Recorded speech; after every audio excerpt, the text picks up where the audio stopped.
Specialized have just launched the brand new 2017 Ruby, which is an endurance-focused road bike for women.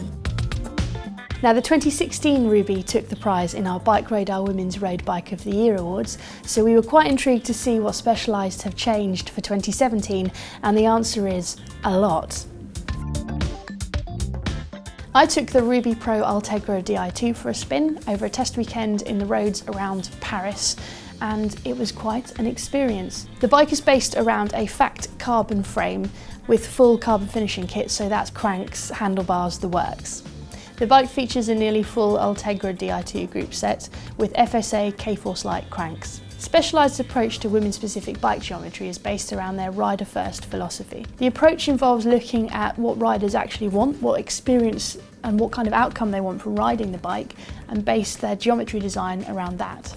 In the case of the Ruby, that does translate into a slightly shorter reach and a slightly more upright position. The focus is also very much on endurance and comfort rather than necessarily out-and-out aggressive body positioning. So this is also where another new feature of the bike comes into play, and this is something that was a little bit surprising when we first saw it, but actually in practice seems to work, and that's a suspension system in the headset. It's called their Road Control Suspension System and features a little self-contained system called their Future Shock, which sits inside the headset. This is a spring system that runs on needle bearings and provides about 20 mil of travel. So the system's always active, there's no lockout on it, and there is a degree of adjustability in that there are 3 different options that have different speeds of compression and rebound, which you can swap in or out depending on what kind of feel you're looking for.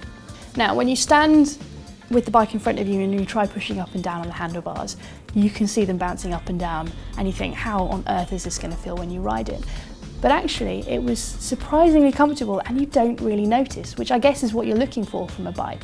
You don't really want to feel the technology, you just want to know that it's working. When you hit those unexpected potholes in the road and you go to brace yourself for that hard hit, that hard jarring feeling that you often get when you hit them, and it doesn't come, the bike just rolls on through. The bike climbs really well. I did find a little bit of movement on the handlebars when standing up and going hard uphill, but where it really comes into its own is on descents. Because of the smoothness of the ride, it feels supremely stable. You don't have to worry about missing those rough sections when you're descending fast, because the bike will just roll through them, you're not going to get knocked sideways. As a brand, Specialized certainly seem to be putting their money where their mouth is when it comes to developing bikes that perform well and suit female riders.